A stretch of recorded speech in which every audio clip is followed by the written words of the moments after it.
I have a clerk. Great. Ready? Okay. We will open up the public hearing on House Bill 210 relative to fire insurance contracts and hear from the prime sponsor, Representative Infantine. Good afternoon, Representative. Good afternoon, Mr. Chairman. I am very pleased to be here because everyone who tried to mess up my schedule today did a really good job of it. And I got here like 2 minutes ago. So, So this was perfect. yes. We didn't mess up your schedule. So I know you all had a nice lunch. So I am going to bore you to tears with some ridiculously in the weeds insurance stuff. My name is Representative Will Infantine. I represent Hillsborough 16. I'm here to introduce House Bill 210. I am an insurance agent by trade. I sit on the board of directors of the National Insurance Agents Association, and I've submitted this on the request of the insurance department. The bill clarifies the items in the law that regulate fire insurance. Now, in the old days, and I'm talking about in the 60s, because this is what we're trying to do, we're trying to replace something that is in the law that was written in the 60s and something that's also written in the 80s that have a little bit of redundancy in them. And in the 60s, insurance policies were very basic. You had a fire policy and you had a liability policy, and there were other different little things that were all separate little policies. Today, you've all heard of the expression a package policy. Everyone's talking on TV about a bundle, all right? You put all this stuff together, a BOP, business owner's policy. They put all this stuff together. And it has fire insurance, liability insurance, cyber liability, sewer and water backup, all kinds of cool little things in there that insurance companies have learned over the last 30 or 40 years of what really happens in life and how to make a policy that's going to address those things. So the department recently removed older statutory language that is covered by more recent statutes in a much more clear language. RSA 4072A and 4077 are effectively redundant statutory sections within the same scope of what a fire insurance policy is. As I said earlier, one's newer, one's in the 60s, back when I was born. One was more, is in the 80s. Both statutes in this case provide that fire peril portions of any property policy must comply with RSA 407. But other perils covered under the policy may vary. Those are things I just talked to you about, other than just the fire policy. If there's something about wind and there's something about hail and there's something about all these different things that the last time any of you ever read all your insurance policies and they're all in there, I'm sure it's a great read for a Saturday night, really. After you're done reading the state of New Hampshire budget, you can read an insurance policy. Really, that's all it does is take two parts of the current law, gets rid of one, keeps the one that's the newer version in 1980s version, all about that very simple peril term we use in insurance business for a fire. So I'll answer a few questions if you'd like, but I'd rather have James Fox from the department, who really enjoys reading this stuff on a Saturday night, come and talk to you. Fair enough. Thank you very much for your testimony. So the chair will call on James Fox in the insurance department, and in particular, property and casualty. Good afternoon. My name is James Fox from the New Hampshire Insurance Department. I'm the P&C director. With me is Emily Doherty. She's the P&C attorney. Usually I have stuff to add, but Representative Infantine pretty much covered the waterfront on this one. It is just a modernization issue that we had two sections that had the substantive parts were redundant, and it just goes back to the issue of the fire policy. Is the fire policy going all the way back to when it was monolines? And those of you who don't know, the fire policy is actually written into our statutory scheme 4722, and it goes back, probably that standard fire policy goes back to the 1800s. So all of the standards that circulate around that, all the 407 standards are designed for fire, and this just says this is for fire, not for other perils. So we're not changing the law, we're just having one standard that's in essence like one set of language really, as opposed to two, and causing potential confusion. Okay. Any questions from committee members? Seeing none? Thank you. Is anybody else would like to speak on House Bill 210? Seeing nobody, I will close the public hearing.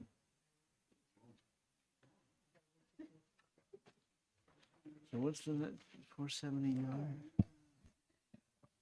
Mr. Chairman, may I please hand out an amendment to the next bill for the committee?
Very helpful.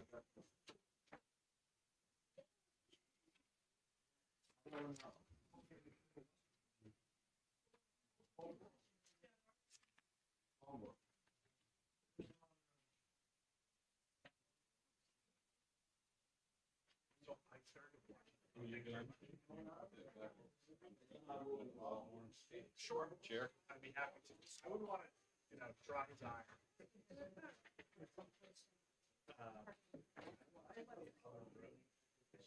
And I saw Adam, and I looked at David, I said, nope, not here.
they had them on a list, and then I got so excited about putting it into this date, I didn't look at it and say, "Oh my God, I had too much time allocated."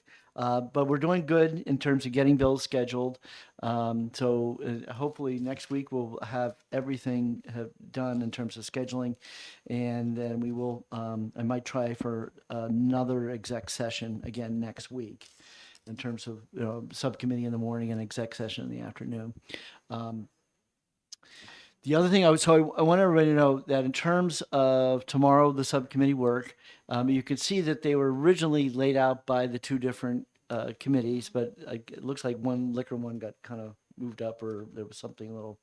And then we also have, in terms of the hearings, at the end, there was a bill that just got vacated to this committee, which is that pharmaceutical board that we had the issue, that there was another bill which is to get rid of it altogether. Okay, so we have these two bills. We have one is that how do we improve upon it, I guess, and the other one is just to throw the towel in on it. So I scheduled that right away, so at least we had that available to us, so we know we have those tools.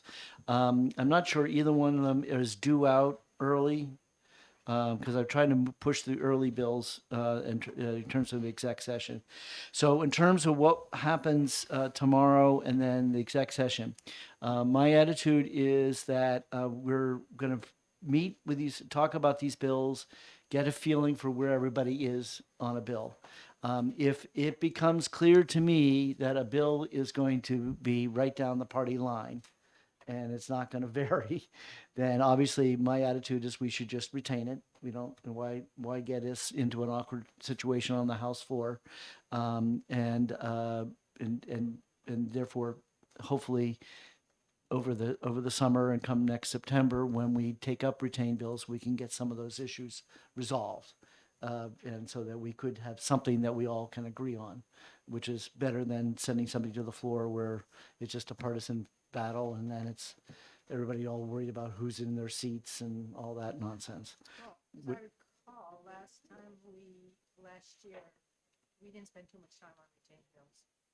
Like maybe, I don't know. Right. So it's. She has to speak into Yeah. So her point was saying that she felt like last year we didn't spend enough time on retained bills.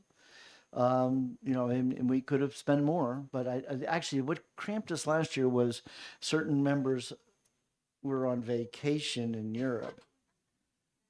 Not you guys. You're the ones who are here. You were the ones running for re-election. It was the ones who weren't running for re-election that were on vacation in Europe. So, I think we ran through those like right. too fast. Okay. Well, we can certainly spend more time with But it them. was the COVID years. It was the COVID leftovers, right?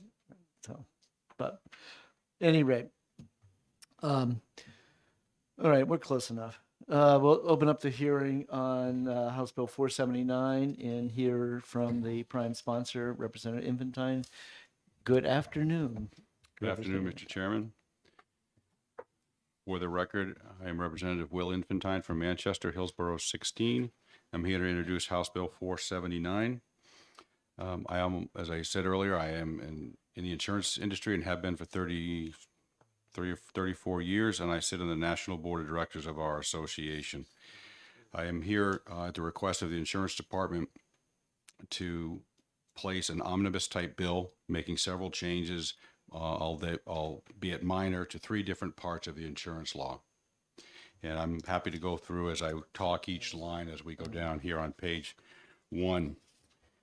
Basically, the first page, lines 1 through 25, and all the way to the bottom of the page, and the beginning part, the first 10 lines of page 2, have to do with when an insurance company comes in front of the insurance department for any kind of administrative hearing. Situation where they're at fault for doing something, they're not doing something the insurance department likes, or they want to have a conversation about something with the insurance department. So some of the major changes are simply changing the word from he to the commissioner, adding an or, and just some very few small little changes to what the procedure is going to be. The largest being on lines 19 through 25.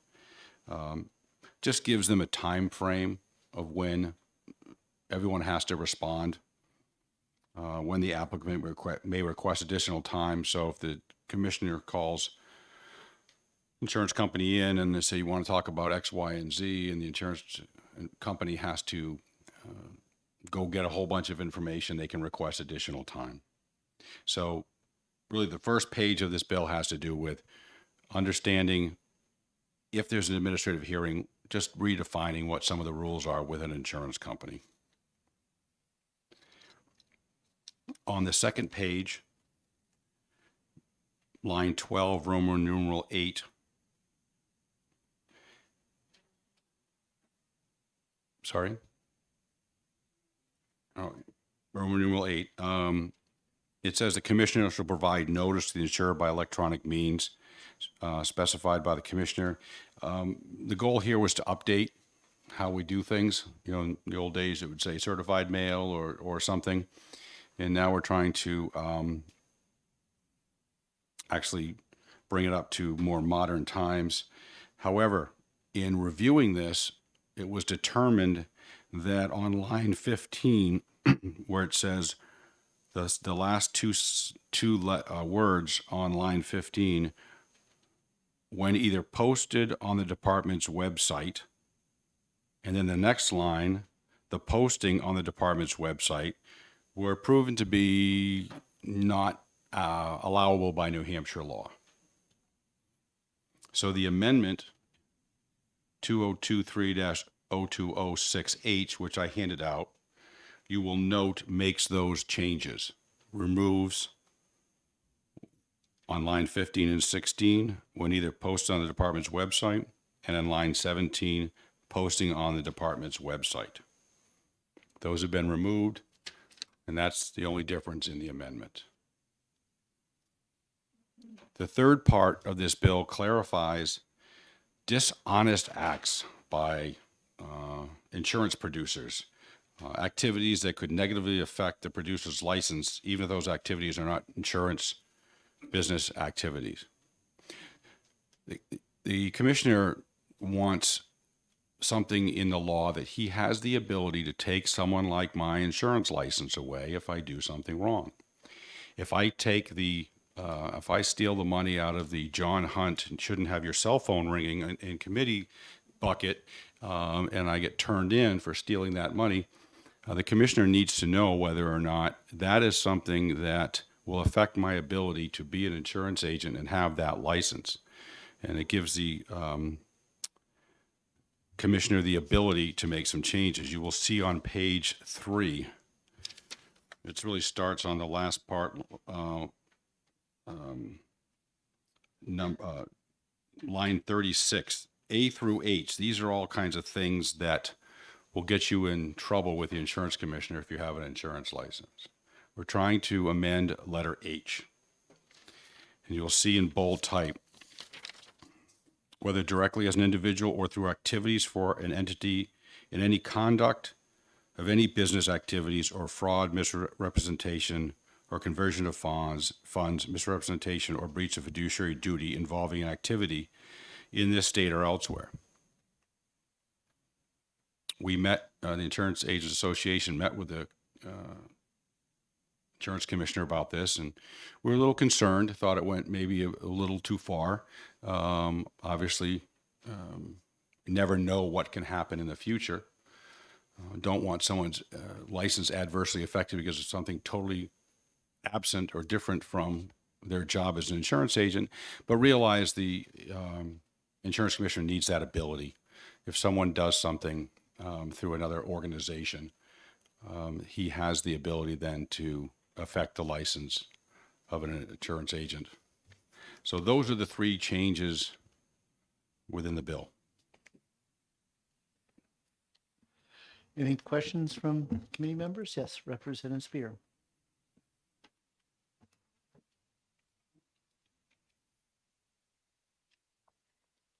Thank you.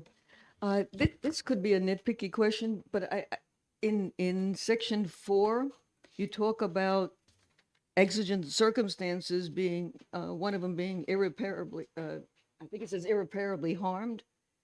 Could you tell me what irreparably harmed means?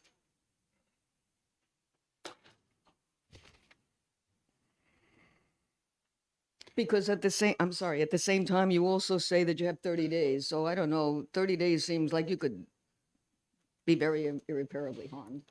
I believe I have an idea of a circumstance where that would happen. I'm going to let the insurance department speak, but there are any kind of situation where someone has thousands of insurance policies out there. And if something has gone on where the insurance department feels that it needs to be done immediately, and if not, something is not done, there will be irreparable harm down the line. That is my understanding, but I'm going to politely not surmise and let the insurance department answer that question, please. Good. Anybody else? Representative To your left. Kusick. Oh, Representative McAvoy. Thank you, Commissioner. So the way I read this, you could do something that's totally out of the insurance field, and yet the insurance department can pull your license. You rob a convenience store in Florida, they can pull your insurance license. May. They may. Okay. Gives them a little more flexibility of whether or not, because I brought up a situation, I'm having drinks with another couple and my wife at a local establishment, and someone touches my wife inappropriately, and I hit the guy, and I get arrested for something. Now, this is more financial, talking about this one, but there's always going to be a situation where would that be good enough to take my insurance license away? Probably not. If I was involved with a nonprofit organization and I misappropriated some funds, that could be grounds for the insurance commissioner to take away my insurance license.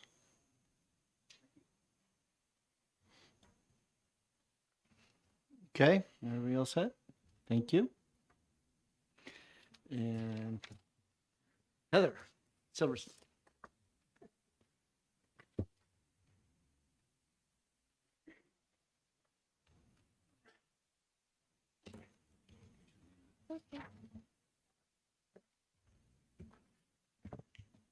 Good afternoon. My name is Heather Silverstein. I'm General Counsel from the New Hampshire Insurance Department.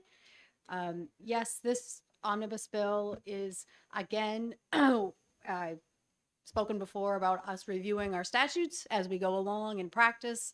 And as we notice that they have issues, we do try to make changes. We do try to come to the legislature and say, this is not working exactly as we would have hoped, and we're trying to make it better. And this is another example of that. With regard to the administrative hearings piece of this in HB 479, we're clarifying the time for asking for a hearing. So when a licensee has a hearing, they've been aggrieved by some decision of the commissioner, and they want to go to administrative hearing, our RSA 400A-17 is the mechanism to do that. In the past, it was a 30-day window. We would have to go to a hearing right away.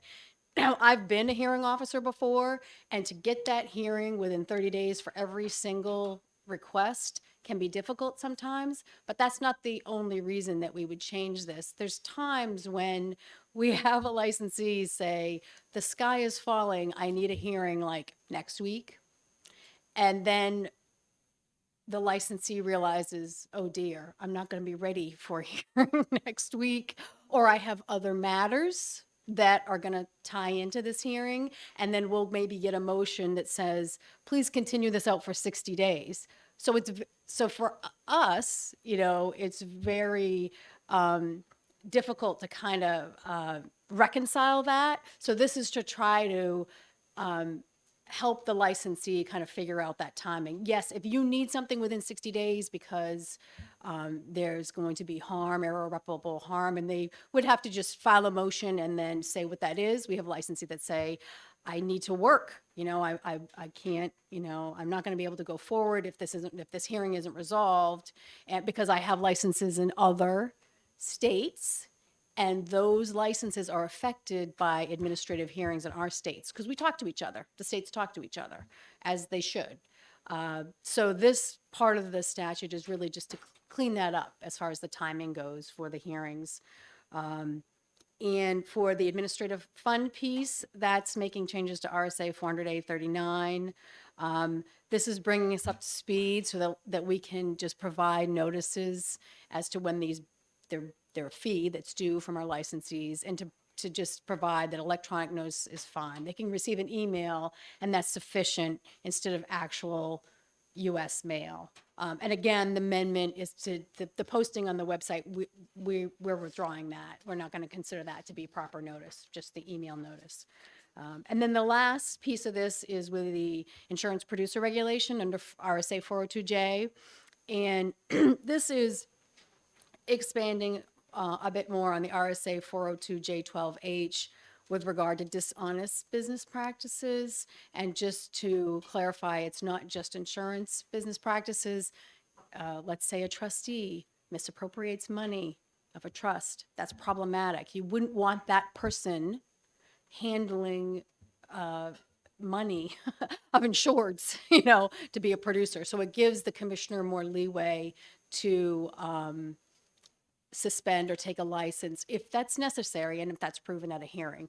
So if you have any questions, I'd be happy to take them. Representative Spear. Thank you. I'm asking the same question. This is kind of new for me, so I'm trying to understand what is irreparable harm. Irreparable harm is similar to the idea that I was talking about, like someone's livelihood. Like, I need this hearing right away because this is affecting my livelihood. That's a very good example, and that is actually pretty commonly argued to us. Like, this notice of this hearing, administrative hearing, the way the laws work with producers nationwide is that other states find out that there's an administrative hearing. And so then their other states may start taking action. And so the licensee is asserting, we need to resolve this right away because I just need to wrap this up and move on professionally. Okay. Any other questions from committee members? Thank you very much. Thank you. Is there anybody else would like to testify in House Bill 479? Speak now or forevermore, hold your peace. Okay, we'll close the public hearing on 479.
Edwards.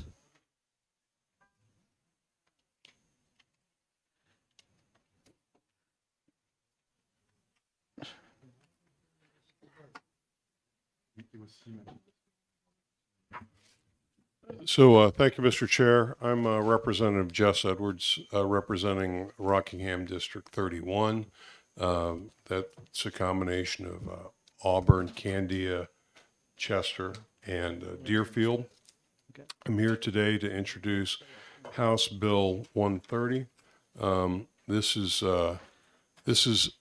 kind of a companion bill to House Bill 172 that we talked about last week.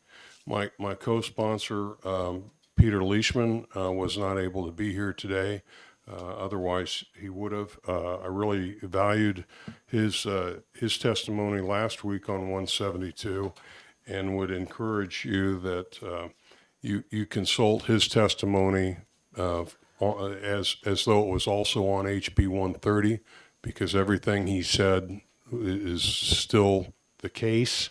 The distinction between 130 and 172 is that 172 essentially said, let's take a pause and take a look at redundancy issues and make sure that we're doing the best that we can for our taxpayers before we levy a new tax. And this is kind of the harder end of it, which is to say, let's just repeal the Prescription Drug Affordability Board outright. And I wanted to do this to give some clarity to what decisions are before us and what the motivations are, and give the committee an opportunity to decide, which is a preferable way to go. I could see just repealing it outright for much of the reasons I said last week, and I'll hit some high points there that I think need to be hit, because I think in subsequent testimony that day, some things that were said and implied were not accurate, and so I want to make sure that that you all have heard that. I think one of the things I need to do is to tell you a little bit about who I am and my motivations for this bill. I'm a 33 and a third year. That's a third of a century as an Army Medical Services Corps officer. My job for those years, decades, was to conserve the fighting strength. I did a lot of operations planning. I did a lot of budget and manpower work. I did a lot of IT work. I sort of did a lot of things. But in all of it, my job was to conserve the fighting strength, figure out what we could do to make our operations as lean and mean and as effective as possible. And so when I retired from the military and from my job as a medical device manufacturer program manager, I came to the House with that same training and experience and motivation that I just want things to work better. I'm not a tool of the industry, despite any implications. I'm not submitting this for the industry. I'm submitting this for the citizens of Auburn, Candia, Chester, and Deerfield, so that when if the state starts to issue new tax bills, we've done our due diligence. To me, this is about due diligence. As a business process reengineering subject matter expert, I have had experience taking a look at multiple processes and systems and trying to work with others to rationalize the best way to get things done.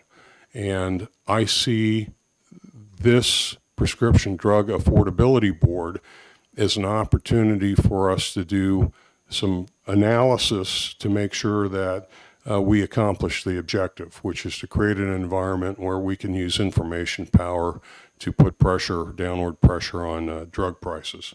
We all agree on the intent. We just see a different way of getting there. This is a bipartisan bill. I'll note, that bipartisan doesn't mean unanimous. So this is not a unanimous view, but it's certainly a bipartisan view that we might be able to do this better. And in your testimony last week, you heard essentially one of the witnesses say that there is no redundancy because no one has this mission.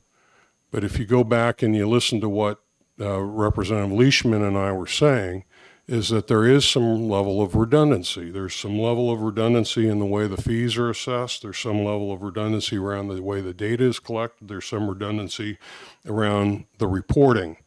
It's not a complete synchronization of a Venn diagram, but on a Venn diagram, there's a whole lot of overlap that just needs to be deconflicted and rationalized. And so when you hear there is no redundancy because the mission is unique, that's not the point. The point is that we want to accomplish the mission, but we want to do it efficiently and effectively. And there's current redundancy now that bears being looked at. We also said that this bill, not the bill rather, but the Prescription Drug Affordability Board was first passed as part of a Christmas tree omnibus kind of piece of legislation. That is a true statement, okay? What was also said by Representative Leishman and myself is that the Prescription Drug Affordability Board never went through a normal House process. It did not go to Ways and Means to look at the tax implications. The proponents of the board prefer to call it a fee assessment. I think if the Ways and Means Committee heard it, as a former member of the Ways and Means Committee, I think many of them, most of them, would think that it's a tax, not a fee. But the Ways and Means has never been afforded an opportunity to look at the Affordability Board. Also, Division 3, which I know a little bit about, is the current chair and the chair from last term, never saw this bill. So on one hand, Ways and Means didn't look at the revenues, Division 3 didn't look at the expenses, and so when we say to you that the Drug Affordability Board never went through the ordinary House process, that is literally a true statement. And to say otherwise, I think, obfuscates that. So, Mr. Chair, if I could, I'd like just a couple more minutes. It's at your discretion. I think I told you 6 minutes, and it feels like I'm approaching 6 minutes.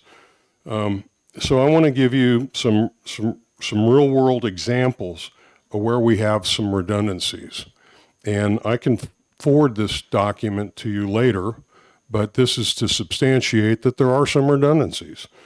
If you look at RSA 420 Golf :11A, what that does is it establishes a statute for the New Hampshire Comprehensive Health Information System as being an all-payer claims database. So a lot of the data that the Affordability Board would like to look at already resides to some extent in an existing database that was chartered and already in statute. Then we have an existing healthcare cost website that the Deputy Commissioner of Insurance, Mr. Betancourt, testified to last time. He said it was temporarily available, but that there is New Hampshire prescription drug pricing on that website. And much of what the magic of the Drug Affordability Board is intended to be, if you assume that their theory is correct, they'll be able to create a very powerful piece of reporting and information that's unique that will give people who already have an incentive to reduce prices yet more incentive to reduce prices. So we have some of that reporting already.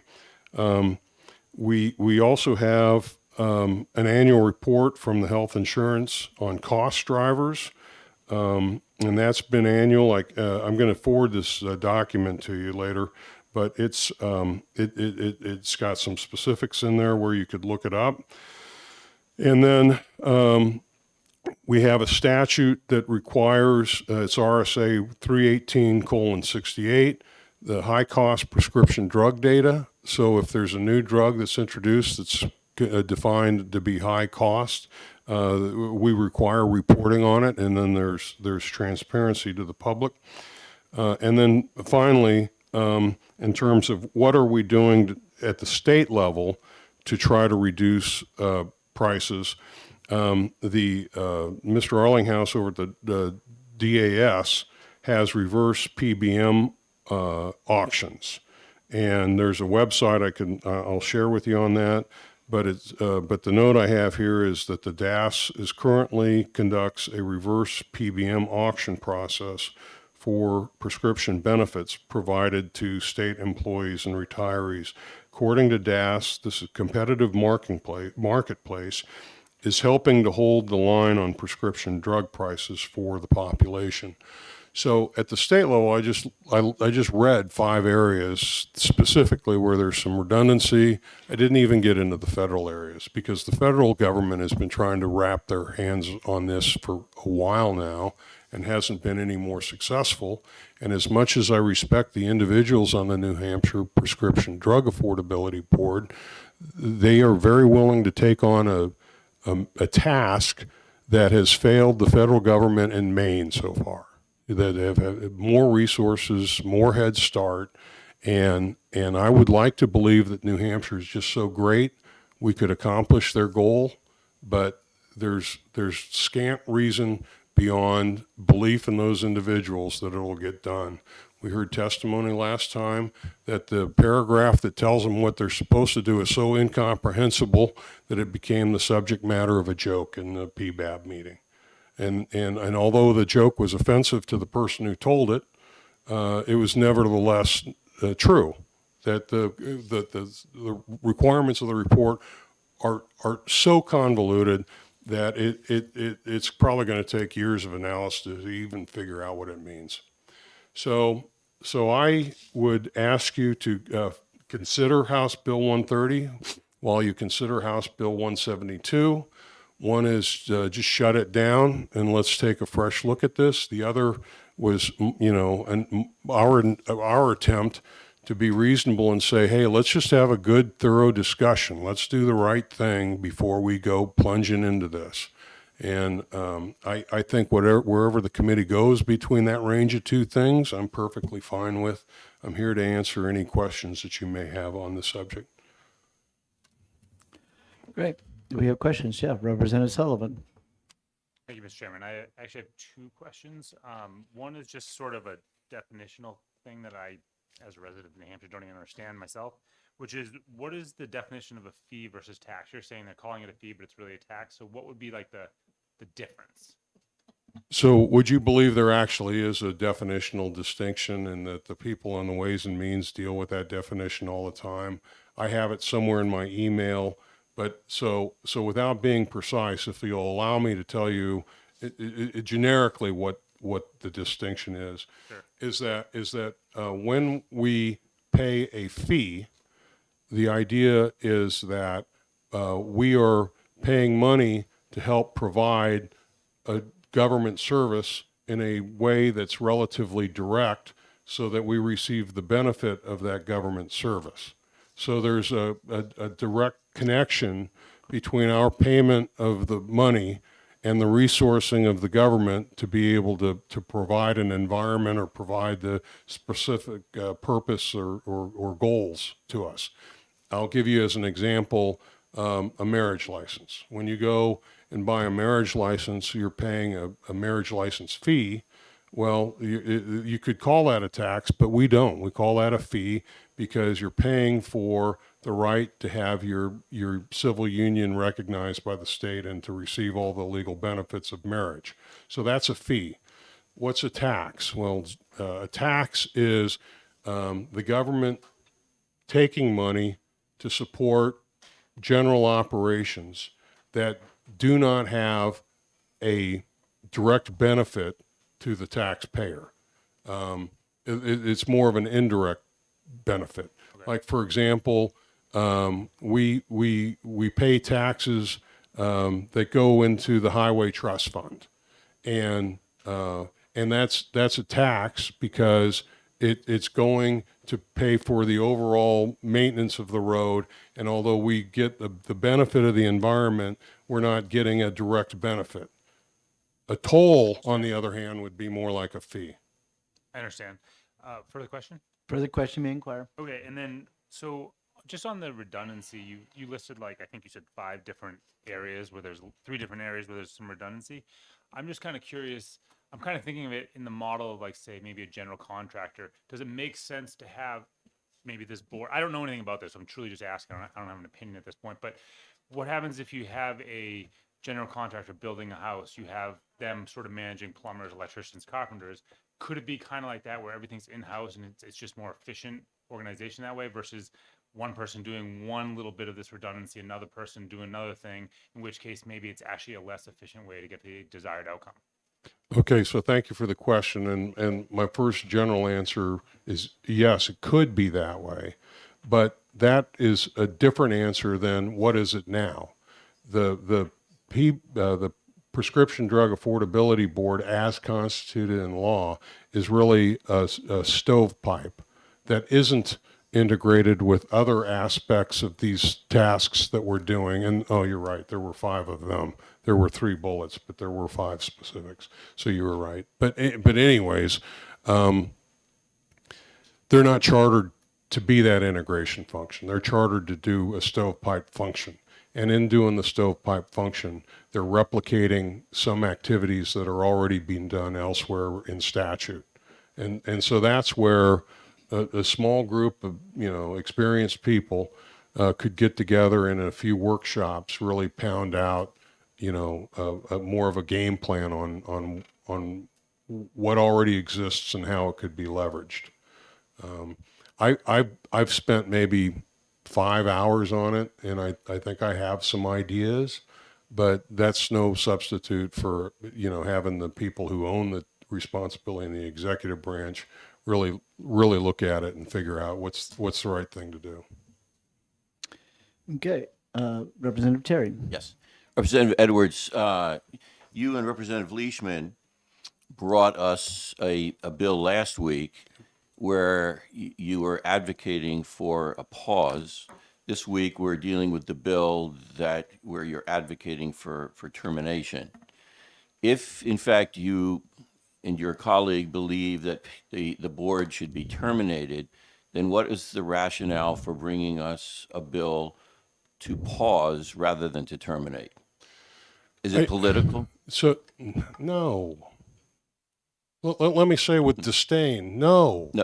No. The issue is I'm not a member of the Commerce Committee. Excuse me. I don't have the experience that the membership of this Commerce Committee has. What I'm saying is we've identified a problem and we need to fix this problem. And to you, the Commerce Committee, I'm saying, hey, look, there's a range of options here. There's a range to just shut it down and try to get it right from a fresh start. And then there's the option of saying, let's have a methodical conversation that's disciplined by the statute so that we can have the investigation and come back with ideas on how to harmonize and synergize these activities. And so it's really once I submit the bills, it's really at the pleasure of this committee what you want to do with it. And I think I said in my earlier testimony today and last week, I'm giving you these 2 ideas so that you have a range of options for you to exercise your legislative discretion and decide upon. Paul? Further question may inquire. Thank you. First, I did not mean to suggest, and I hope that you did not understand that by using the word political, I meant something nefarious. I was speaking to the matter of which one perhaps was more feasible in your view and that of your co-sponsor. But that now having been clarified, I hope, let me ask you, if given your druthers, which of the 2 do you and your colleague, if you are able to speak for him, do you prefer? Which would I prefer between the 2? I would prefer never to use the word political because I consider it a dirty term. You know, I'm talking about policy options. That's where I'm at. But between the two bills, I was feeling really good about 172 until I heard subsequent testimony. Kind of got me angry. You know, as you've seen a little hint of that, you know, and I just burn it down, kill it, you know, but that's my emotional reaction. What you guys do, you're a seasoned, mature group of people, you're going to figure out which is the best of these two alternatives, I think. It was said in testimony by others last week that there had been discussions on this, as though those discussions were meant to resolve all the differences. What the discussions did was highlight fundamental differences between the members of the current Prescription Drug Affordability Board and what I think is a more widespread, holistic view of the state as a system of systems. And we weren't going to resolve that difference in discussions. So this is how we do things. We bring you policy options, give you testimony, and rely on you to, you know, be the smart people. Great, thank you. Yes, sir. Okay, so Representative Gibbs. Thank you. Representative Edwards, you mentioned, you listed actually a number of items that are already ongoing in currently existing New Hampshire agencies and under currently existing law, other than the this board and the law that established it. You haven't said that everything that the board proposes to do is redundant. And also, you said that the board is established to act in a stovepipe function rather than collaborating with all these other agencies, which I agree, they do exist and they do their various functions. But as I understood the testimony by the members of the board at the last hearing, in fact, they are consulting with those other agencies and they are working with them to obtain the information in the most efficient manner. So my question is, isn't it worthwhile to have an agency that can pull all of this information together in an efficient manner so as to make the best recommendation to address the problems of the high cost of prescription drugs for New Hampshire public payers? Thank you for the question. On the issue of whether or not I was complete in my testimony, that while I state that there are redundancies, I also sent you an email to the committee maybe 2 hours ago, and in my write-up, I specifically pointed out that there were unique aspects to the board as well that should still be in play, but that what our objective ought to be is to identify those redundancies and to try to eliminate them, particularly when a new tax is involved. So for all of you people who've been saying no taxes, no new taxes, this is kind of stepping on that. All right, on the stovepipe issue, I would point out that in testimony, the chair of the PDAB, essentially in quotes, said there is no redundancy because the missions are different. And I'm challenging that to say there are, in fact, redundancies. And if there's anyone who's been incomplete or inaccurate, it's not me. You know, there are some redundancy. And then in your question, you say that wouldn't it be great if they would just look at all the information and come back with a better way of doing this? And so you're assuming that they'll look at all the information. That's way beyond their statutory authority. And my experience with government is when any bureaucracy, this happened at Phillips Medical Systems, it happened, in the Army, just, anywhere.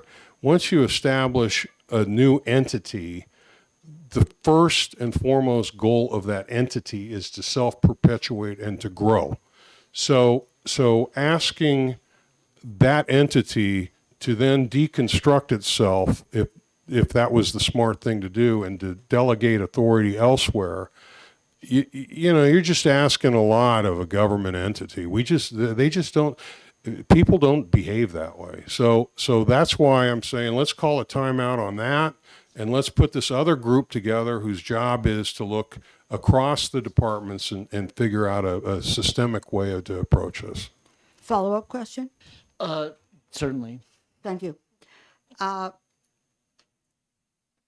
Given the fact that this agency has been established for a really very short time, and up until now has had neither funding nor staff, doesn't it make sense to give it a chance to get some funding, which would not come out of the general fund, but would come out rather from the prescription drug industry? And honestly, I don't care whether you call it a fee or a tax, but it would the agency, in order to operate, has to have some funding, and it has to be able to hire some staff. Right now, you have volunteers who are gathering this information as best they can, and at least as I understood the earlier testimony, So they will get. your question is? Sorry, I'm trying to. You're going a little on. Yeah, just your question is, Is should there does- be funding? No, that's not my question. Okay. My question is, shouldn't the agency have a chance to proceed, get the funding, hire the staff, and then decide whether they're doing their job when they can do their job, since at present, they really can't do it because they don't have funding and staff? I think in your question there's sort of a fair point in there. I still end up with a different conclusion, though. And I would say they've been in operation for 2.5 years. And in January of 22, maybe it was February, the board came to the Joint Fiscal Committee asking for funding. And I don't know if you know what the Fiscal Committee does, but we're in a habit of saying yes. I think we say yes, like 95, 97% of the time. I mean, don't tell my constituents that, because that'll bug a bunch of them. But we're predisposed to saying yes to these things. This is a unique time where we tabled it because we just thought it was premature and not cooked, and instinctively, that's when I started, my ears perked up, and I thought, and Representative Leishman's as well, that there's some redundancy here. Let's make sure that we get this right before we go forward. And I already mentioned that the first rule of thumb of any bureaucracy, government or otherwise, is to grow. So I don't think asking them to get started is going to do much than to give them the chance to grow. Great. Thank you. We're all set. May You've I- had 2 questions. May I make one comment? No, we do that in exec session. We get to make comments. And there will be a subcommittee. You can make lots of comments at the subcommittee. But I'm afraid this is a comment in reference to what the That is witness just said. absolutely, in particular, to make comments upon a person who's testifying is totally inappropriate. And it is not upon the person. It doesn't matter. It's just it has the feeling that you're hurt. You're aiming it towards the person because you just asked them a question. Thank you very much. Thank you, Mr. Chair, and to any committee member. I love to talk about this stuff. If you want to talk to me about this offline, I'm happy to do it. So you can give him a call. All right. Chair calls on Representative Gary Merchant, who is in opposition to the bill.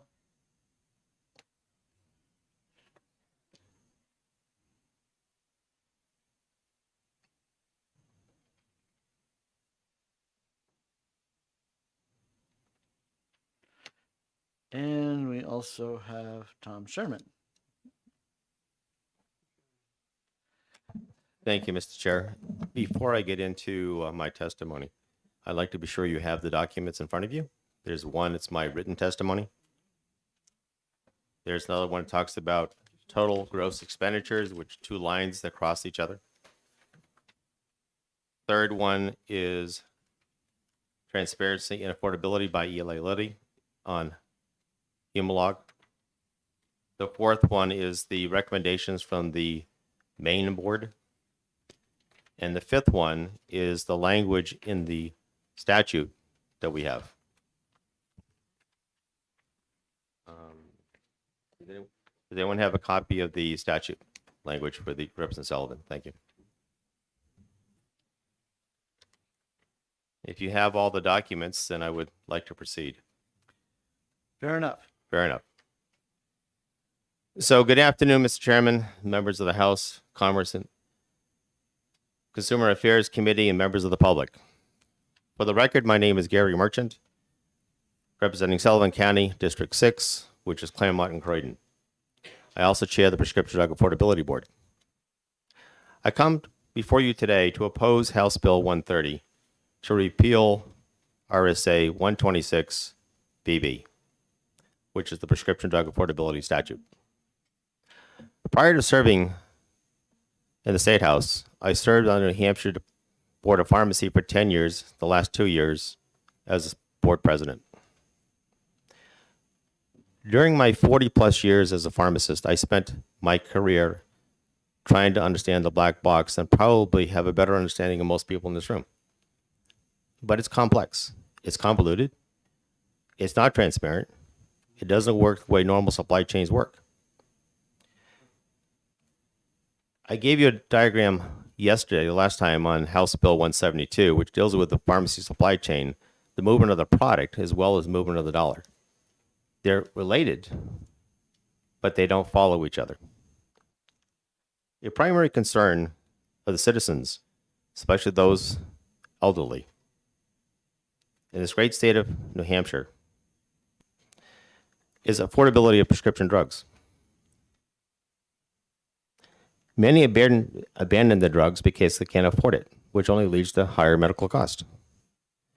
The first report I want you to look at, which I think is fascinating, this is coming from the Berkeley Group, the one with the two lines on it.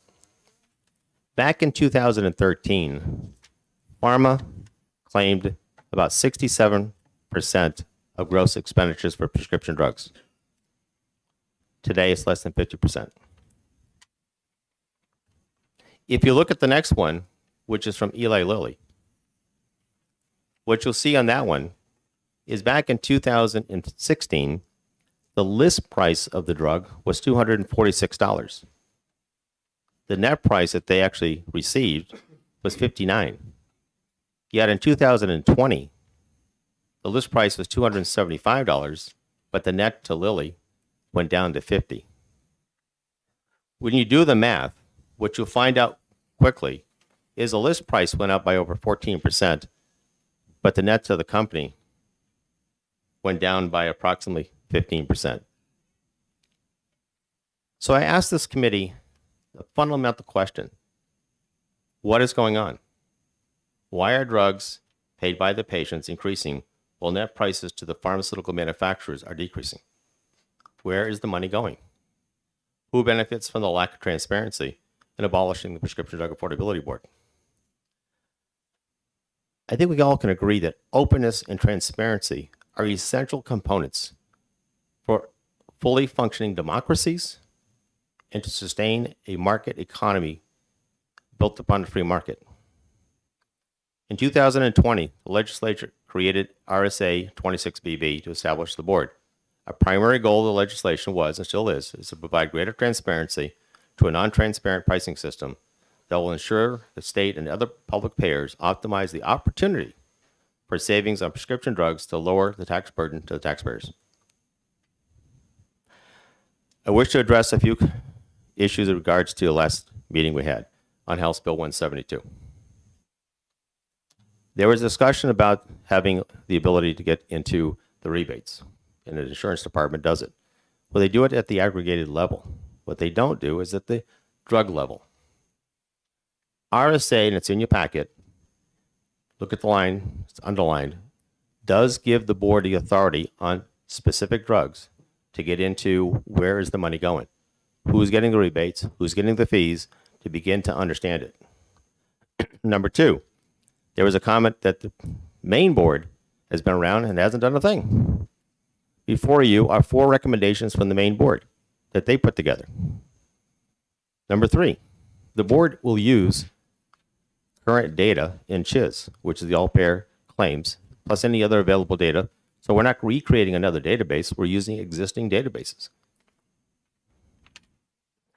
And as far as the hearing goes, last year, this House heard House Bill 1566, which also introduced to repeal the board. The House Executive Department of Administrations heard and deliberated on that bill. It came out unanimously, 19-0, with a vote for interim study. It was put on the consent calendar.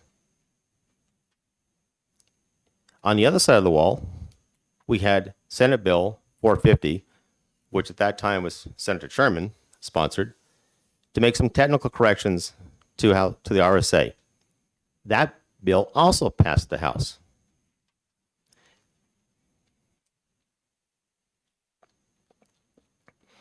And to give you an example of certain things that happen, you talk about redundancy, the New Hampshire Attorney General settled a case with Centene, a Medicaid managed care provider, for over $21 million. Read my lips, $21 million for incorrect pricing of Medicaid prescriptions. Same thing happened in Ohio for $88 million. I'll bring this to your attention as well.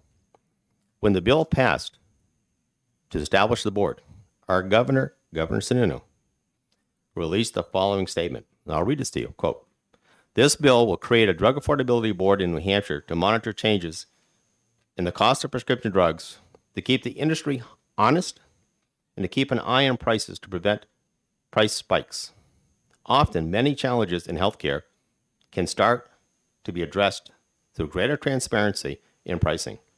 That transparency begins scrutiny and accountability as to why the cost of a particular drug is higher or higher than similar drugs." In my closing, the journey from the manufacturer to a patient passes through many entities via a complicated, complex, non-transparent path, often to the detriment of the patient and public payers. A primary goal of the Prescription Drug Affordability Board is to bring greater transparency on pricing of prescription drugs to ensure the state of New Hampshire and other public payers save valuable healthcare dollars both for the government and for the taxpayer. And with that, I'll ask questions. So my question is, if you're this part that's underlined here Correct. says that they must give you this information, and since this law has been on the books for 2.5 years, or 2 years, have you gotten any information from them? Have they actually told you the dollar amounts of all rebates and fees concerning drugs collect? Have they given you that information? Before we get into that, let me go back to a little bit of history of the board. When the board was created, we didn't have a funding mechanism as far as how to pay for expenses, to get staff and so forth to accomplish exactly what you're looking for, Mr. Chairman Hunt. We then ran into the issue with the Joint Fiscal Committee. The 2 sponsors of this bill who were on that committee opposed us getting funding for the board. I repeat, they opposed us getting funding for the board and tabled the request. So when he talks about 95% of the requests going through, it did include ours. So then we finally got through with Senator Sherman at the time to make the technical correction to allow the board to have a non-lapsing fund to fund the board. Then we got into rulemaking. And rulemaking was a slugfest. It was very difficult to get the rules through because of many oppositions along the way. So for the last 2.5 years, we both tried to figure out how to get it funded. We had to take back or push back, if you will, on House Bill 1566, which is going to repeal the board. We had to go through rulemaking process. We're finally at the point now that we have things in place to hopefully get the staff and start asking the questions you're asking for. So, but I don't see anything here in the sentence about staff. All I hear is that the board, which is evidently volunteer, all they have to do is have a specific prescription drug in which notice were provided pursuant that you have the right, the legal right to have PBMs and insurance companies to tell you what those rebates are and fees. You don't need a board. You don't need a committee. You don't need anybody. The board has this statutory authority, right? Can I answer that? Yes, please. So for the record, my name is Tom Sherman. I'm a former state senator and I sit on the board, but I'm speaking for myself as a citizen of New Hampshire. To answer your question, we need an infrastructure in place both to accept that data. So if we ask that question, much of what's coming in is proprietary. So having a confidential database that can go into, that took more than 6 to 8 months. There is oversight that requires a certain amount of overhead, and that's where having an executive director and an administrative assistant, which is what we determined would be the least amount of staff that we would need to be able to accept that data, make sure it's appropriately managed. We are administratively attached to the Department of Health and Human Services, but we are independent. So we don't utilize their staff for that function that you're describing. We have to have our own staff. We do utilize their channels of accepting data because it is proven confidential. And finally, just to go back to the fiscal committee, one of the requests that they had that prompted the tabling is that we didn't have rules in place yet. So we weren't going to get funded unless we had rules in place. So that's where we pivoted last February and March to go back and really focus on rules. And so once we had rules and once we had SB 450 in place, we now have the infrastructure as a board to move forward and do the work, the actual work of the board, rather than creating the infrastructure. So I'm confused because I keep seeing stuff here about confidentiality. Yep. So why would they tell you anything you're at? Just because they have a law here that says they have to share it with you, they also have a law that have protect their confidentiality. So if you get a piece of paper that's blacked out, everything's blacked out because it's confidential, then you haven't gotten anything. You don't need an executive director. You don't need a department, a bunch of people to tell you that this is useless information because it's all confidential. No, that's not actually the role of the board. The board would be able to accept the confidential information, do the analysis on it, and then present aggregated, de-identified information to the public. It's not something that we are designed to accept highly confidential information from all different levels of people who are required to send data to us. Say that again. Are you or are you not requiring insurance company and PBMs and manufacturers to disclose confidential information to you? Yes, but it is managed confidentially.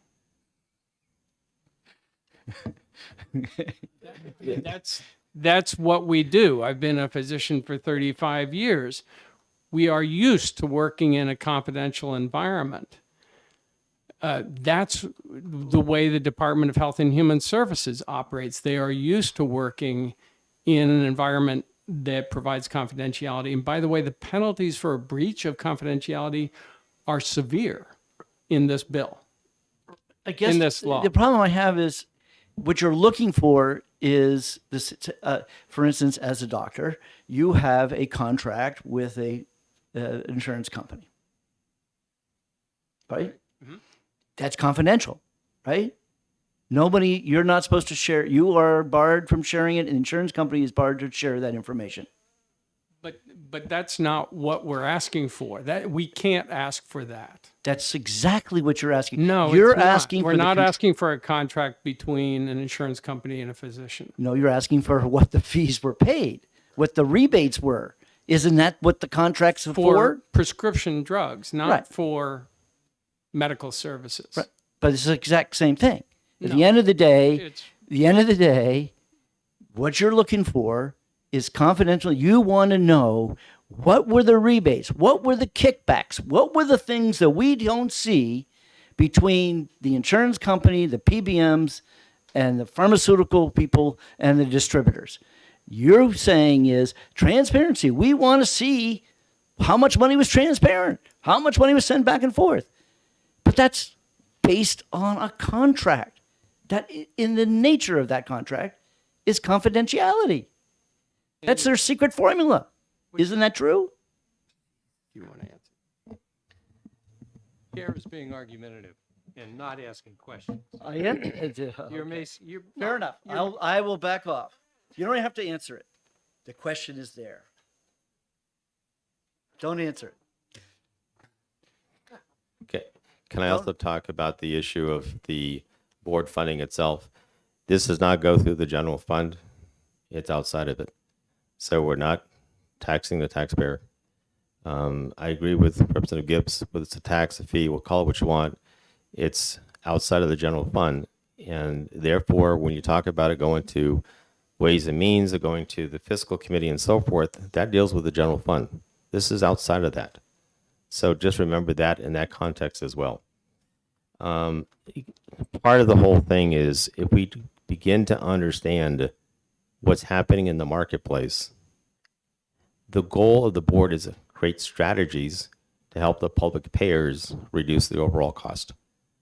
Maine has done that. They came back with some recommendations. I think we'd like to build on them as the board. There are ways to help people if you begin to understand the marketplace.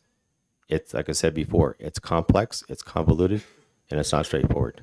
But having people who really take the time, including the board, to understand it, the goal is to help people become better buyers of prescription drugs so that they can save the taxpayer dollar. Okay, well, this is awkward because we got people want to ask questions and then you want to testify again. So we got to get to the chase. Okay, Representative Purcelli. Can you help me? I'm not sure I understand the funding. So we're talking about fees and taxes, so it's not in the general fund. Please help me understand the funding mechanism. Sure, thank you. The funding mechanism is what they call assessment fees. It's fees levied on to the individuals or the entities within the pharmacy supply chain. So that's how the board is being funded. It's not coming from funds from the general fund, which is taxpayer dollars. Further question, you may inquire. Could that potentially increase the cost of the drugs or premium, insurance premiums? Well, when you consider the fact that the prescriptions in the U.S. is $500 million, and you look at something that may cost $500,000 to run the board, I guess you could possibly look at it as a infinitesimal amount to the fee. But at the same time, what you need to think about is how much money can we save? Because if we can save the taxpayers more than $500,000, which I'm sure we will, then it more than offsets it. An assessment, by the way, are running between $500 to $1,000 on a company that's multi-million dollars. Okay, Representative Burrows. Thank you. Thank you for taking my question, and thank you for saying that this is convoluted because my head is spinning. What I'd like to understand is, I mean, I've heard testimony that you can't get the confidential data that you need, and you can. And I don't feel like I didn't feel like we got an answer, and I'd like to hear it from your perspective. Short of it, yes. We can, if you look at the statute, we can require the information to be sent to the board. Again, back to what Dr. Sherman said, the information we're asking for is confidential. And because of the nature, we want to be sure that the manufacturers or anyone else submitting that information to the board is protected with that confidential information. So the consequence to anyone who has access to the information and releases it is a criminal offense. It's taken seriously. Okay. And there's only a handful of people who can actually get to the data. So to answer your question, yes, we can receive it. We can ask for it and receive it. Follow up? Further question, you may So inquire. are you receiving it now, or you can't because you don't have the staff and the infrastructure? We don't have the staff and the infrastructure, and no manufacturer is going to send us information that's confidential if we don't have a process in place to protect it. And we can't put the process in place to protect it if we don't have the staff. Got it. Thank you. Representative Spear.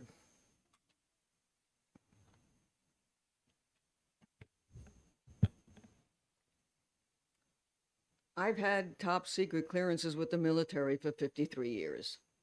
I understand the notion of confidentiality really, really well.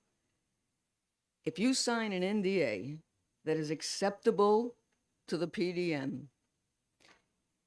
and you provide a database that has the proper security levels on it, are you allowed to use the data then?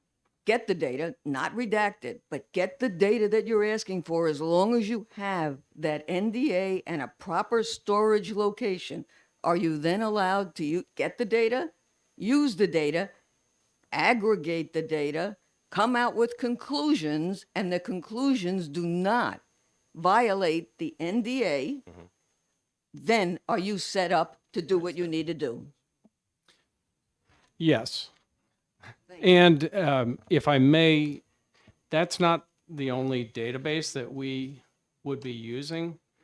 Some of the earlier testimony today talked about what was called redundancies.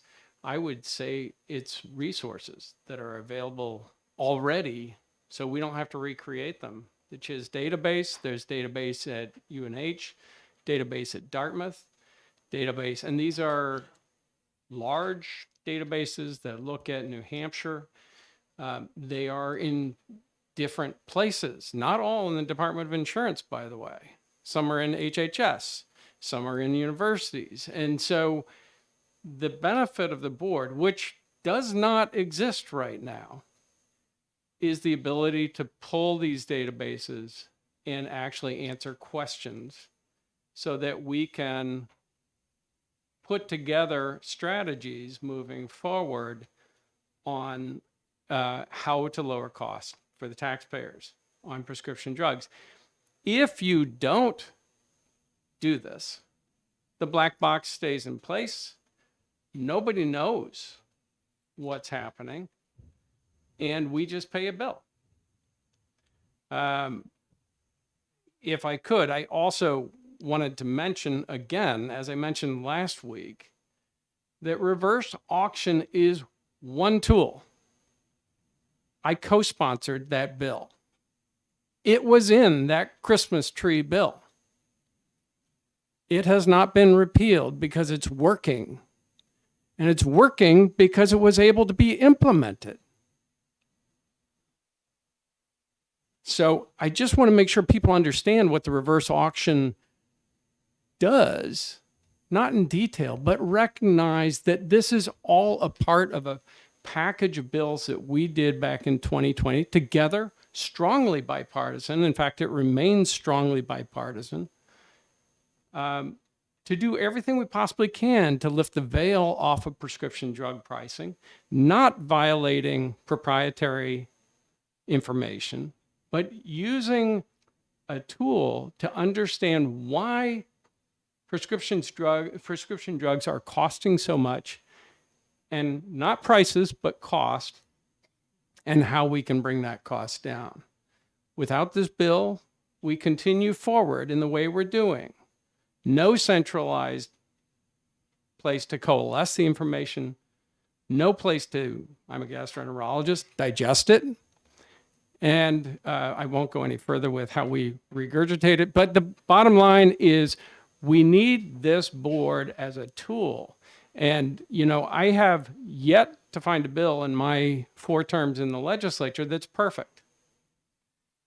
And if there need to be changes along the way, let's make the changes, but let's not throw out the baby with the bathwater and leave us as ignorant as we are right now about why prescription drugs are costing us so much in the state of New Hampshire. And by the way, I think we do things better than the United States of America in a lot of ways. We're smaller.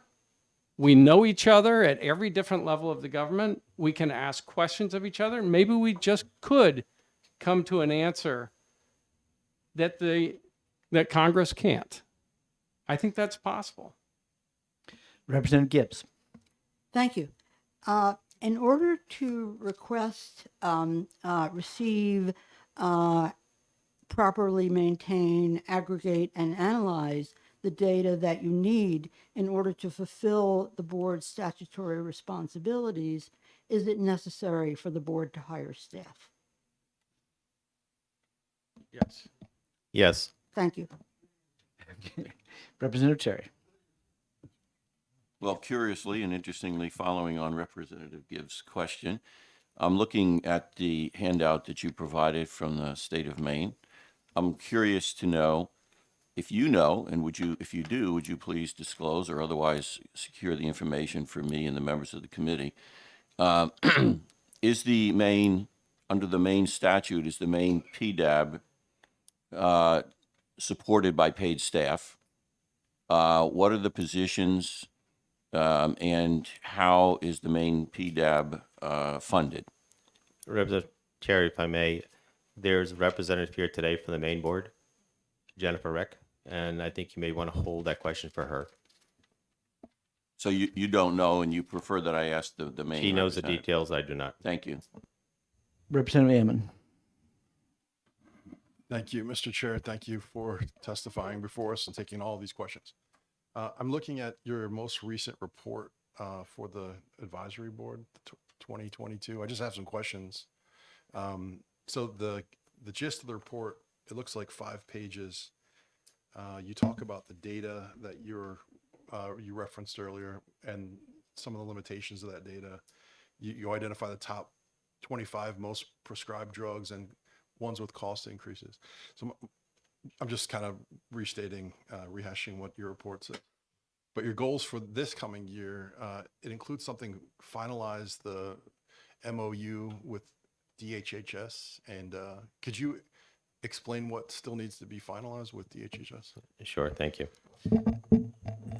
I'm not sure which RSA it is, but when a board's administratively attached to an agency, there has to be an MOU between the board, if you will, and the oversight, which is DHHS here. So the MOU basically is defining what the responsibilities are in both parties, what the cost is going to be, how one party is paying the other party for resources they take or use. So that's the whole MOU between the board and the Department of Health and Human Services. We are now in the process of finalizing that. Hopefully next Tuesday, we can come to a conclusion on the MOU. We've been working with the finance people and trying to understand what the costs are that they're going to incur because of our staff. That's what it's for. Further question. Thank you. Why has it taken, looks like almost 18 months to establish the MOU with the DHHS? Why such a long process? We have basically volunteers on the board that have generously donated some of their time. We don't have paid staff. We don't have someone sit down and write things and work through it that way. It comes back to resource constraint. So we had to get through trying to defend the bill, the board last year. We worked on the rules. We worked on the joint fiscal. We've had many things on our plate, and the MOU was probably one of the things we wanted to work towards, which we're getting to on that list, correct? And I would just add that the MOU is somewhat directed by the rules. So the rules, it's all cart or horse. And in this case, the rules had to come in place before fiscal would look at money that we ended up not needing, because we now have our own way of, our own means for generating revenue for, not revenue, operating the money we need to do to operate. Second of all, we needed rules. We can't do an MOU without knowing exactly what our rule structure is. I would like to add, the department has been phenomenally supportive, though, throughout. So hats off to them and their willingness to work with us. Thank you very much. Chair will call on David Rogford, Representative Rogford, who is in opposition to the bill.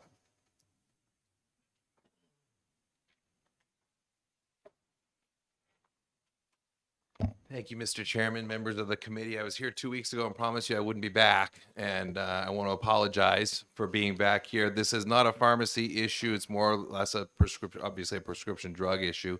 I'm a pharmacist, and I currently serve on the New Hampshire Board of Pharmacy, but I just wanted to stop in today and voice my metered opposition to this bill. And I say metered opposition because anytime I hear the word executive director and administrative staff, a radar goes up. And, you know, I think that we've all been around this institution long enough to understand the dangers and potential for bureaucratic creep. And, you know, oftentimes I think we're compelled to do things and take action because we think it might be the right thing to do. And many times those things that we do become institutionalized. And I am absolutely opposed to institutionalized bureaucracy. However, I was here 2 weeks ago to talk about prescription drug pricing. And I think from my testimony there, you should have probably understood the complexities of it. We talked about MAC pricing. We talked about different types of pricing structures. The chairman gave us some insight into things like any willing provider and many of the effects that are on this system. And again, it's a complex system. It's a system that we as taxpayers in the state of New Hampshire are ultimately paying for in our taxes. Just to give an illustration of that, there's a drug called Remicade that's available. And Remicade's a drug that me as a pharmacist, I can buy a wholesaler for $1,200 for one vial of that. I know in my district, I could go to one facility and have that infused for $5,000. I could go to another facility within my district to have that infused for $30,000. So why is it that a $1,200 drug could cost wildly different prices on our system? It could be contract.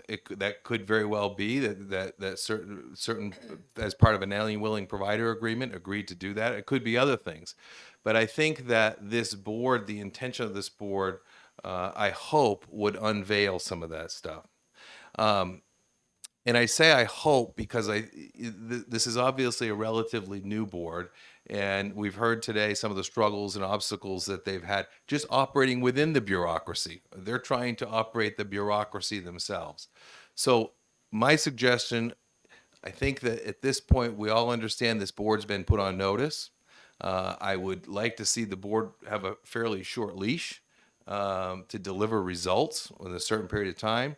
My recommendation would be to give them a little latitude to deliver results. If they can't give us results and actionable items to decrease drug prices in the state of New Hampshire, I'll be the first one to sign on to that bill to cancel this board. But I think it's hasty at this point. I think we're a little premature. So that's why I would ask that you oppose 130.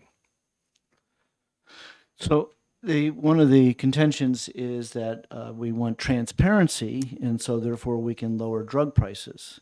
So what, in your mind, you think they're going to find in transparency that will help us actually lower drug prices? My opinion? I'm going to give you my opinion. This is Dave's opinion. I think that there's so let me give you an example of this. So and then I can expound on that a little bit. So anecdotal, I have a friend who worked for a drug company down in Florida. They came up with a delivery system that would deliver a hormone drug that was typically available in a cream in a capsule. It was something that would be inserted in a capsule. It is wildly popular. People using creams, you know, they're messy, they're hard to use. This thing would have really changed a lot of the way this particular drug was delivered. The drug itself cost 20 cents. The packaging cost $1.80, I believe. So it was a $2 drug, the actual cost. But they spent millions of dollars researching the drug. They had to go through the drug approval process to bring it to market. They did a lot of focus group studies, and they realized that this particular drug they would have had a market for it to market it at $90 a month. the women that they interviewed felt that was a fair, reasonable price. It was something that even insurance wouldn't cover. They would be able to cover the $90. Well, this is a new drug company. They'd never launched a drug to market before. So as they started, they have the drug ready to go. It's made. They've got the drug nearing the approval process, the finalization of the approval process. And as they started going to wholesalers, they wanted to cut that. The PBMs wanted a cut of that. The switching companies, the various other people wanted a Medicaid, Medicare. They all wanted a piece of this drug as it became on the market. So every time they had a fee, they said, "Well, yeah, we'll do that. We'll make sure we build it into the price." So what started as a $90 a month drug ended up being about a $365 a month drug. And that was all of those hidden fees that they didn't anticipate. It was probably naiveness. They probably should have invested in some more experience in their drug company, but it added to the cost. So to answer your question, I think the committee, hopefully would expose some of that. So as taxpayers, as people that are paying Medicaid to provide drugs, I don't know about you, but I don't think I should be paying a kickback to a wholesale company to keep it on their shelves. We want to make sure that people have the drugs. We shouldn't be, I don't believe, funding kickbacks. I say kickbacks, rebates, incentives, things like that. So that's part of the transparency. And that's only part of the transparency I think that we're about to find out. And so I hope, my hope would be that's the kind of things that we would see. So we here in the legislature could say, no, we're not going to pay that much when we fund our Medicaid. We're only going to pay this much. I believe the transparency will ultimately let the free market work, because when things are hidden, it's not a free market. So, but with that, I don't think a committee should be languished and they should be coming back year after year after year saying, we're going to get some answers, we're going to get some answers, we're going to get some answers. I think that there should be a timeline. I think that we should have some actionable items within, a certain period of time. Whatever that time is, I don't want to speculate on that. But again, if they can't deliver on what they're promising, now that they've got all the rules out of the way, they've fought through some of their early bureaucratic battles, if they can't deliver after now, then now they should be able to ready to hit the ground running.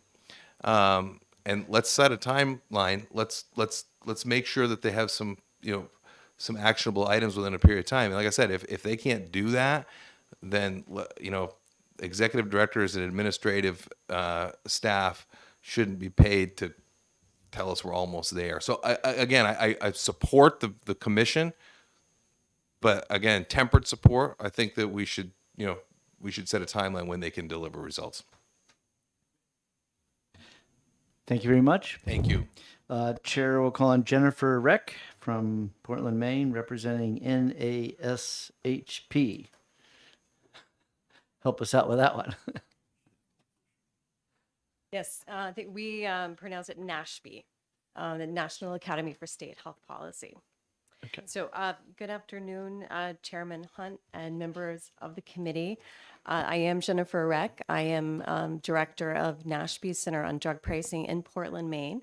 I would like to clarify that I am also a board member of Maine's Prescription Drug Affordability Board, and I'm happy to answer questions about that. However, I'm here today representing NASHP, not the Maine board.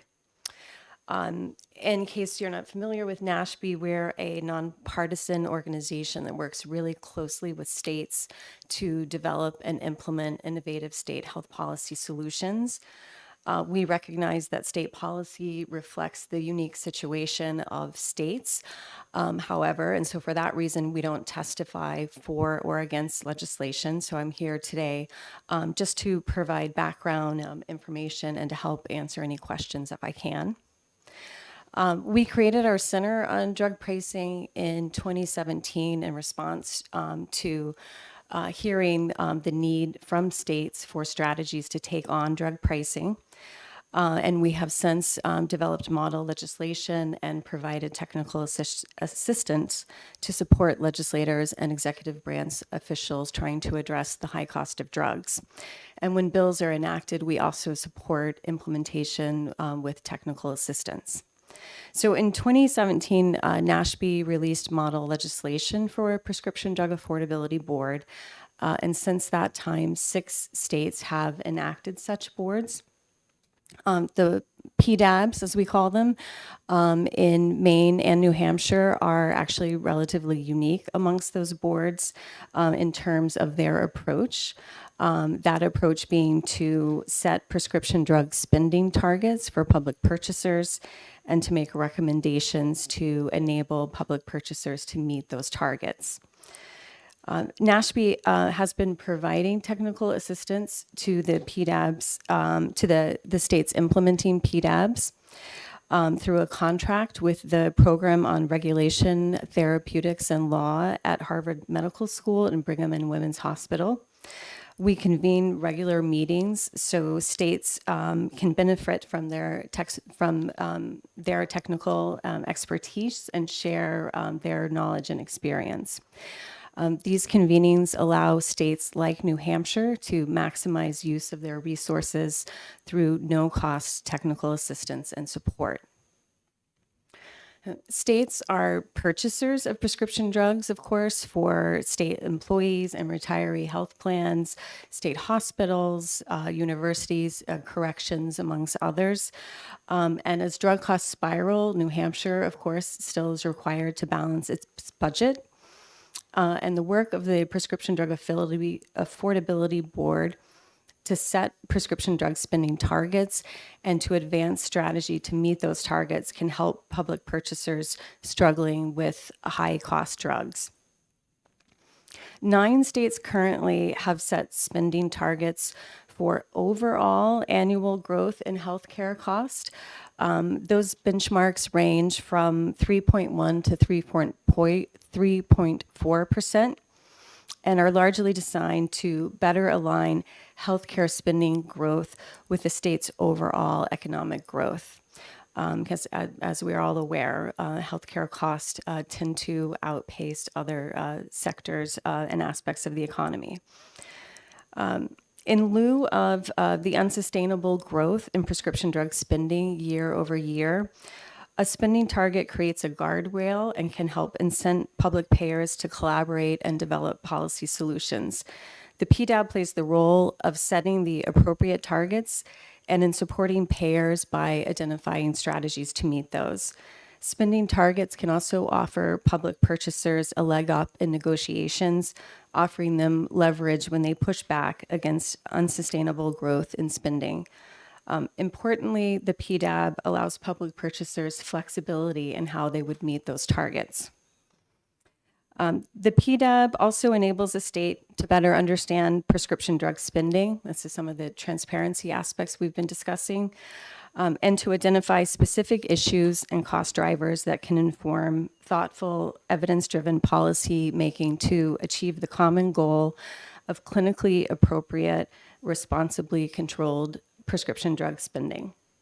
And as you continue to work on this bill, NASHB would be happy to help answer any questions that you may have. Thank you for your time. Thank you. My clerk would love to have your written testimony. Yeah, I brought copies. I'll share them. Yeah. Great. Thank you very much. We have questions from the committee. Representative Terry. So it sounds like from your testimony and your title, your position, that you would be able to speak to the question that I put previously with respect to Maine to the other states, since you work with the other states as well, or you're at least knowledgeable of those. So I am curious for whatever you can tell me, whatever you can tell the committee, as to how under the, how many states did you say? Was it 9 that have? 6 states. 6 states that have PDABs. Are they, do they all have paid staff, or how many of them do, how many of them don't? And how are these PDABs funded in the other 6 states? So I'll start with New Hampshire, of course, you're aware of, and Yes. Maine, as I pointed out, is similar in terms of its goals with the new as the New Hampshire PDAB is. We also do not have any paid staff and have been in operation for about 2 years now. We will get some support through another state office created, the Office of Affordable Health Care, which did actually just yesterday announce an executive director that they're bringing on. So the main PDAB will be supported through that office and through that executive director, though that person is not dedicated solely to the main board. In the other 4 states, there are executive directors and staff in Maryland, Colorado, and Oregon. Washington passed more recently, and I believe that they are searching for but haven't hired an executive director yet. And the funding models are similar to New Hampshire's in terms of fees on drug manufacturers and PBMs and other entities in the supply chain. So none of the 5 states are fund their PDABs through general revenues, but through assessments. I believe that is correct. I would have to triple check every state, but I would be very surprised if there were general funding. I can Would check you- and confirm that. Thank you. Yes. Thank you, Mr. Chairman. Representative Allen. Thank you, Mr. Chair, and thank you for coming from Maine to testify. I think one of the previous speakers mentioned that the Maine PDAB came up with 4 recommendations. Is that right so far? I believe that was Representative Merchant talking about recommendations the New Hampshire board had made, although we have put out believe it was 2 in- annual reports that make recommendations. And you're Yeah. you're on that board. Yes, is that correct? correct. Could you give us just a Uh-huh. summary of those 4 recommendations, or however many recommendations there are? Sure, yeah, and I'd be happy to share the reports afterwards, just in case I'm not remembering them all. In last year's report, which was our initial report, focused in large part on strategies that public purchasers could take. Thank you. For example, strategies that have already come up, like stronger contracting with PBMs through approaches like reverse auctions, but also delved into some specific contract provisions that would increase transparency and make contracts more favorable for public purchasers. I believe we also addressed the concept of waste-free formularies, which is a review of drugs on the formulary to make sure there are no drugs on there that are essentially very high cost without added clinical benefit. And there are some really egregious examples of some drugs that are really clinically equivalent. For example, like some combined therapies will be clinically equivalent to 2 much cheaper drugs that would cost very little if you bought them separately, but if you buy the combined agent, may become suddenly very costly. So that's the kind of example of a wasteful drug that public purchasers can review their formularies for. I believe we also recommended collaborative purchasing strategies, looking at ways to strengthen purchasing power of public purchasers by combining lives that are covered under various plans to strengthen negotiating positions and strategies along those lines. And we also recommended some legislative proposals, things that the state could advance legislatively, which could help reduce prescription drug costs really more across the board, which would help public purchasers as well, of course.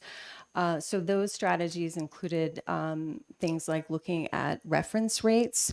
For example, looking to Canadian prices where drugs are much less costly, and looking to those for setting payment rates for public purchasers in the state in order to essentially capture savings that might be available without having to establish an importation program, which is its own struggle. Thank you very much. Thank you. Okay, Jennifer Delaney from AARP.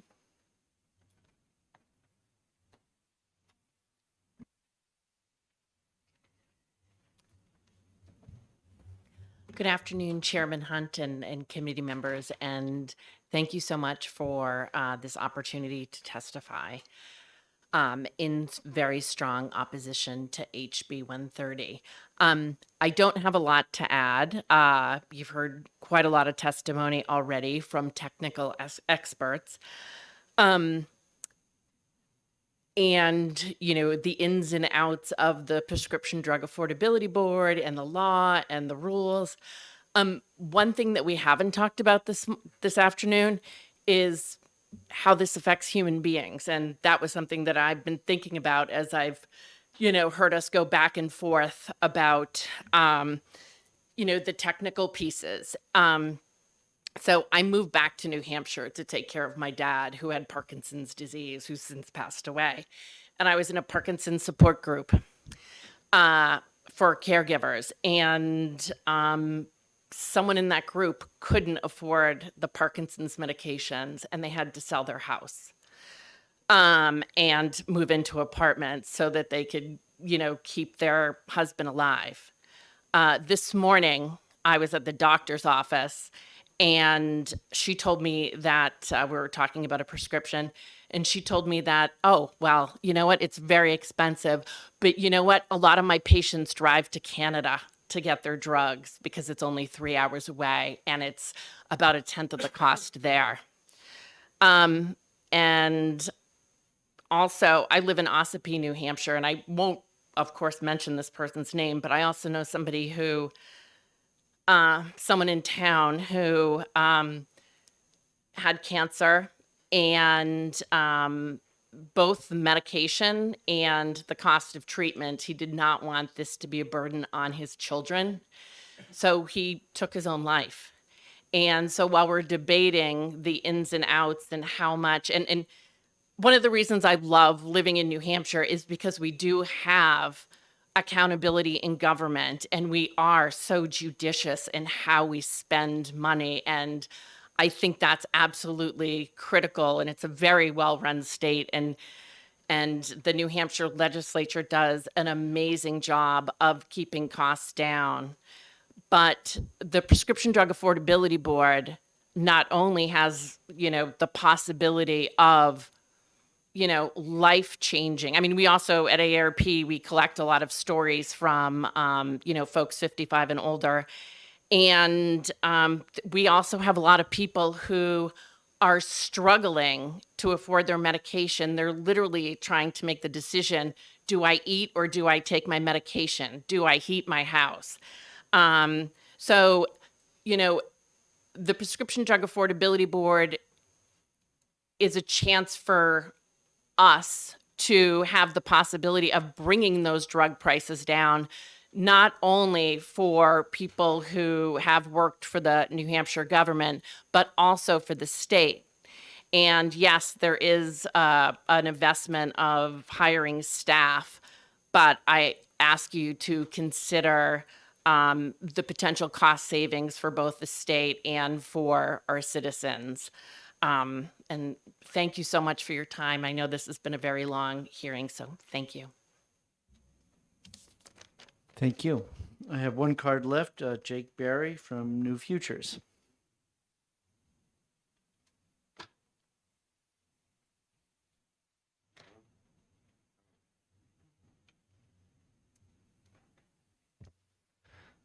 Good afternoon, Mr. Chairman, honorable members of the committee. So nice to see you again. Again, my name is Jake Barry. I'm the Vice President of Policy at New Futures. We're a nonpartisan, nonprofit health policy and advocacy organization. I don't want to repeat too much of what has been said this afternoon. I don't want to repeat too much of what I said last week, but I do want to stress our strong opposition to this bill and our support for the Prescription Drug Affordability Board. Certainly, as I said last week, we are not against looking into redundancies. We are not against looking into efficiencies. What we're here to ask is that you keep the board in place, that you do not suspend it, that you do not repeal it, that you allow it to continue to do its critical, important work while you look into those matters. as Jen put so articulately, there are people suffering in this state. There are people who are rationing their medication, who are not taking their medication, who are having to make choices between home heat and medication. And yet we're here talking about doing away with a board that was founded with the intent to help reduce these costs. I find it somewhat bewildering. So with that, yes, no, we ask you to, last thing I'll note, as Senator Sherman mentioned, if there are ways that you can see to improve this board, they would be all ears. They were glad to work on SB 450 last year to strengthen the board, to expand its work, and I'm sure they would be glad to do so again. But to suspend or repeal the board at this point would, to me, seem misguided and would really negatively impact the health of our state. And with that, I'm happy to take questions. Thank you. Thank you. I made a mistake. There was one card hiding here from New. 60 seconds. Representing AHIP.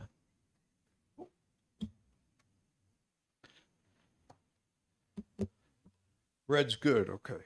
Thank you, Donald Funstein, Gallagher Office, AHIP. Two quick information points. One, since 2005, New Hampshire has had this comprehensive health insurance system in place. According to the HHS presentation before the Prescription Drug Board on June 25th, that system, which has been in place since 2005, includes no fewer than 22 data element fields on prescription drugs, including name of drugs, codes of drugs, prescriber, co-pays, co-insurance, deductibles, etc. I would encourage you to look at Appendix I to the 2021 report of the Prescription Drug Board, and you'll see the entire presentation from the young man at HHS. The second informational point is simply the New Hampshire Insurance Department's most current report on health care premium cost drivers, dated October 18, 2022, prepared by the Gorman actuarial firm, is based in large measure, maybe almost exclusively, on this database that's been in existence since 2005. And if you look at that report, you'll find it on the department's website, or certainly I can give you a link. At page 48, you'll specifically find in the report's treatment of prescription drugs that the information reported throughout the report is net of rebates, and that the rebates for prescription drugs are paid by the manufacturers to the insurers and go to directly reduce the prescription cost that go into the healthcare. So again, you can find that at page 48 at the most recent report dated October 18th. Those are the two information points I wanted to share, and I'm sure I'm at 60 seconds. Great.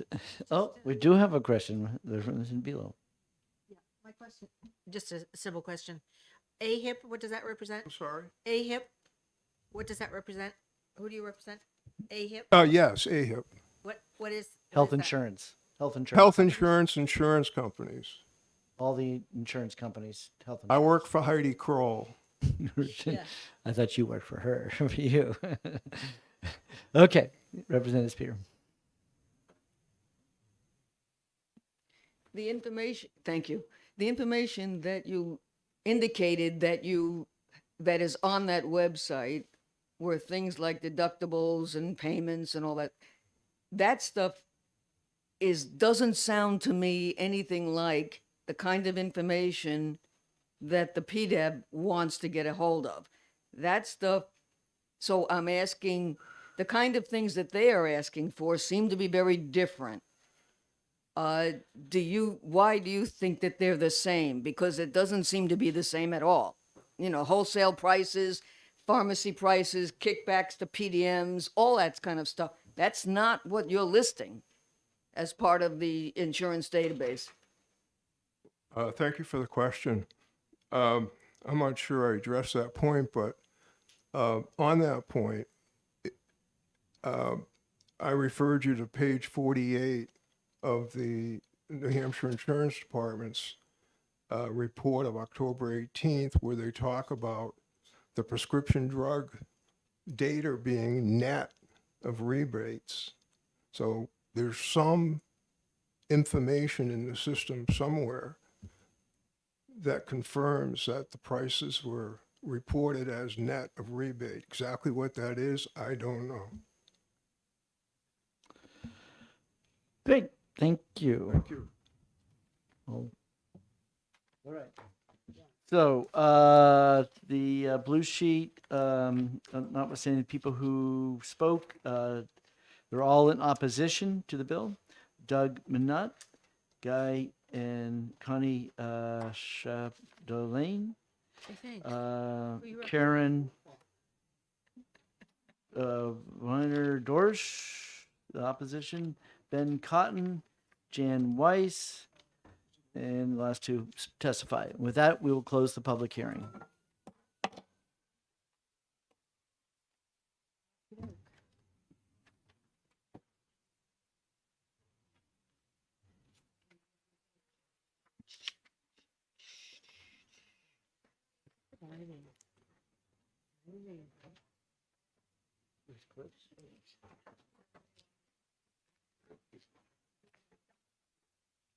Here's another one.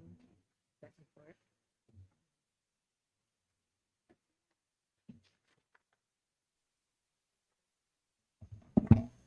Premature? You have a seat. Thank you so much. Yeah, that's Okay, great. thank Thank you. you.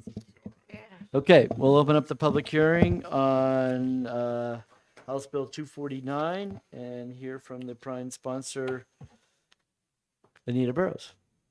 Oh, Thank you. Jesse. I'm Anita Burrows, representing Carroll 2, and the prime sponsor is Representative Edwards. Edwards, and we'd like to be known as the odd couple going forward. right. Well, you can go ahead. You can go forward. Okay, so I'm introducing HB 249. This is being done at the request of the insurance company. As I said, Representative Edwards is the prime sponsor. This bill will adopt the National Association of Insurance Commissioners model law to establish regulatory standards for the pet insurance industry. Some elements of the model law address consumer protections, pre-existing conditions, pet wellness programs, and training requirements for insurance producers. I also just want to add that it was clarified to me that this isn't health insurance as we would think of a policy for itself. It's considered more of a property insurance. Although I would argue that my dog owns me, I don't own him. Some elements of the model law address consumer protections, pre-existing conditions, pet wellness programs, and training requirements for insurance producers. Deputy Commissioner DJ Betancourt is here, and he can give us a more complete understanding of the bill. Thank you for listening.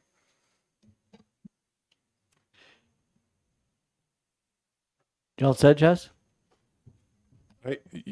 I deferred because she's done more homework on this bill, and I figured by now you'd be tired of me. And unless Representative Terry wants to talk about politics some more. Okay. Questions from the committee members? I guess we're all set. So, DJ, you'll have the last word.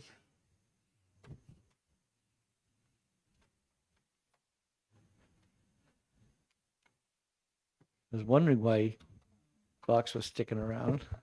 I always bring an entourage with me, just in case. Good afternoon, Mr. Chairman, members of the committee. My name is still DJ Betancourt, and I still have the pleasure of serving as the Deputy Commissioner of the New Hampshire Insurance Department. I am joined this afternoon by two of my colleagues, James Fox, the head of our Property and Casualty Division, and Emily Doherty, our legal beagle for the Property and Casualty Department. And we are excited to talk with you this afternoon about pet insurance in support of House Bill 249, which the sponsors correctly indicated was at the request of the department. In 1982, the first pet insurance policy was sold in the United States, and it was issued to Lassie, the television star. Yep, it was issued to Lassie. By Which one? Whether there are four of them? 1982, I think that was probably a later version of Lassie, if you will. But it was issued by the Veterinary Pet Insurance Company. But since that time, the pet insurance industry has exploded. The North American Pet Health Insurance Association states that the industry exceeded $2.83 billion in written premium at the end of 2021, and that industry has more than doubled between 2018 and 2022. That same organization indicates that over 4.41 million pets are currently insured across North America. We are here today because while this market is fairly new, the regulatory framework around it, from an insurance perspective, is light. In light of this explosive growth, the National Association of Insurance Commissioners, which I talked a little bit about during our orientation a few weeks ago, recognized the growing need for more standard and comprehensive pet insurance frameworks. And so to that end, the NAIC developed the 2022 Pet Insurance Model Act. And this legislation seeks to adopt that Model Act into New Hampshire law, which will bring many of the same rules of the road and consumer protections that are in the insurance industry to pet insurance. Some of the key provisions include detailed coverage definitions, disclosures, policy conditions, sales for wellness programs, best practices for insurance producer training, related regulations, and violations. I want to pause here to highlight something that Representative Burrows mentioned in her testimony, which is really important. This is a property and casualty product. It is not a health product, though you could easily be forgiven for being mistaken because so many aspects of pet insurance resemble what health insurance looks like for all of us, things like networks and what types of visits are covered and not covered, things of that nature.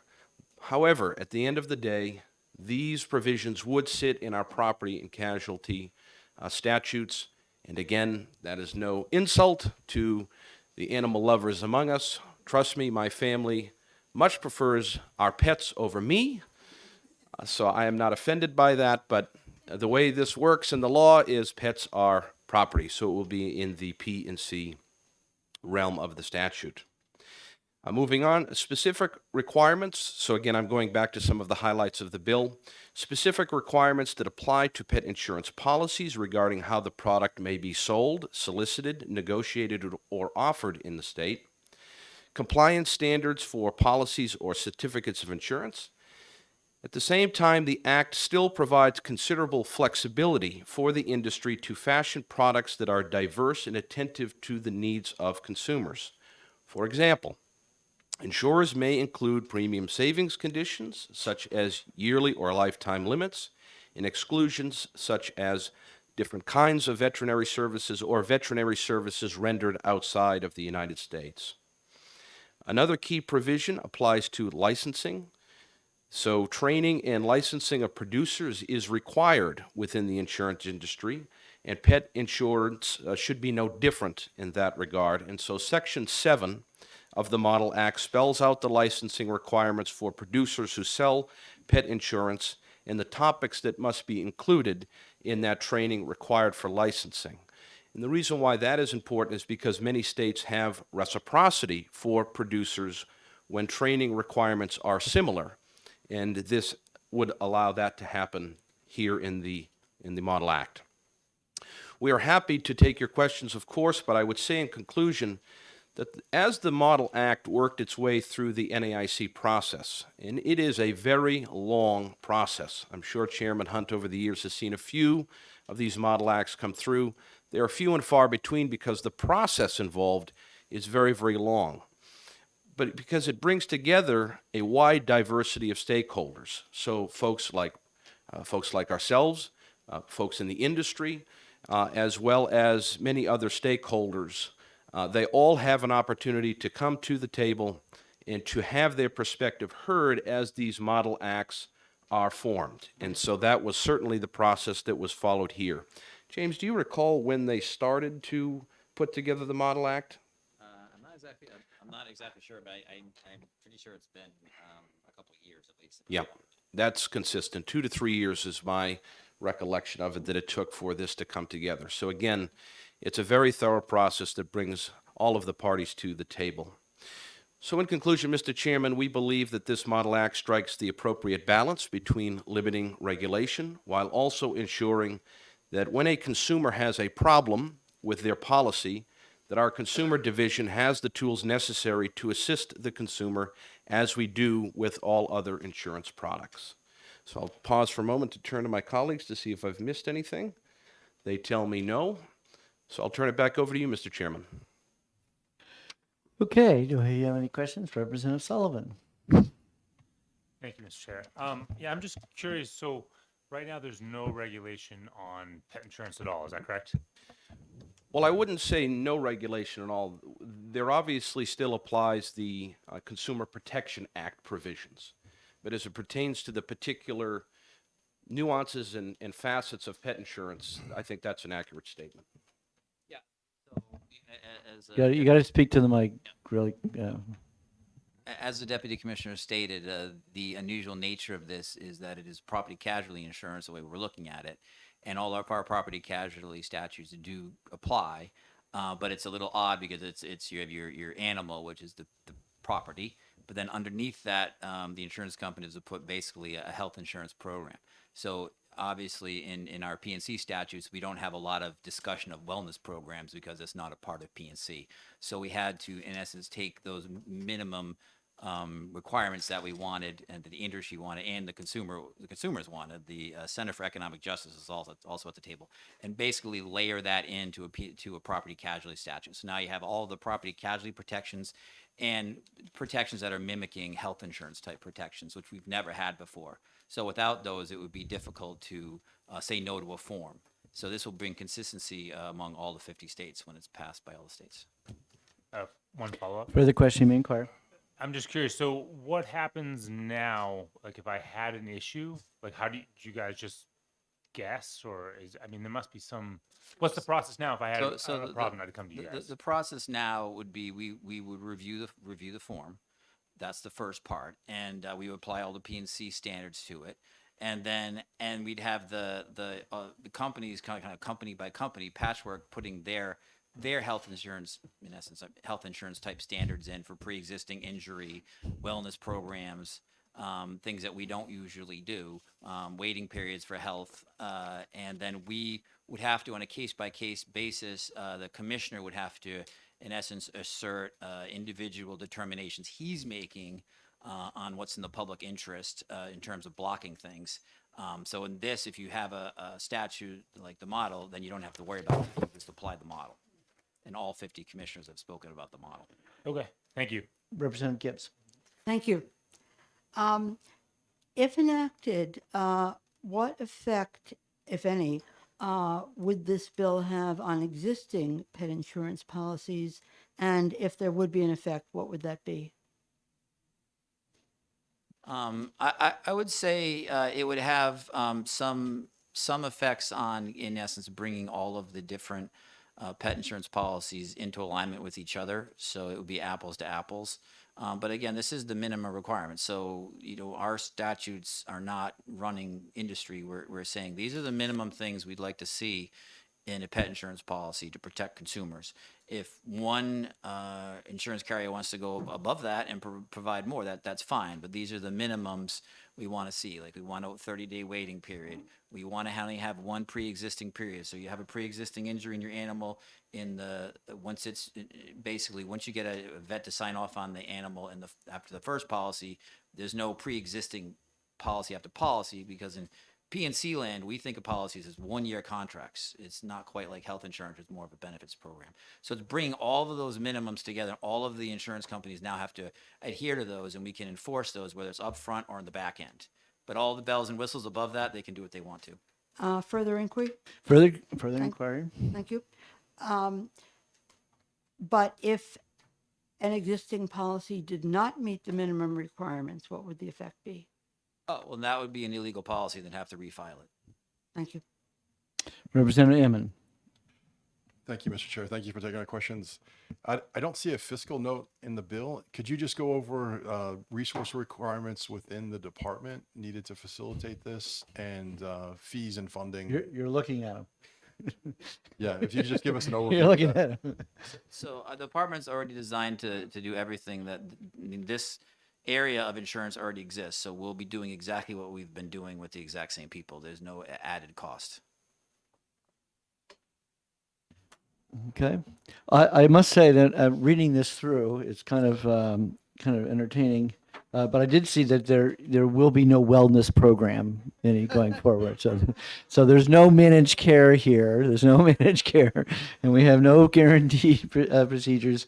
But I was thinking that it's sort of like if anybody wanted to know what health insurance looked like in New Hampshire prior to 7/11, prior to the Affordable Care Act, this is it. This is exactly what we were overturning way back then. So, all right. Seeing none, thank you very much, guys. Having no more cards and no more questions, I guess we can. You sure you didn't want to share? You're all set. Okay, we're all set. We will close the public hearing, and we're done for the day.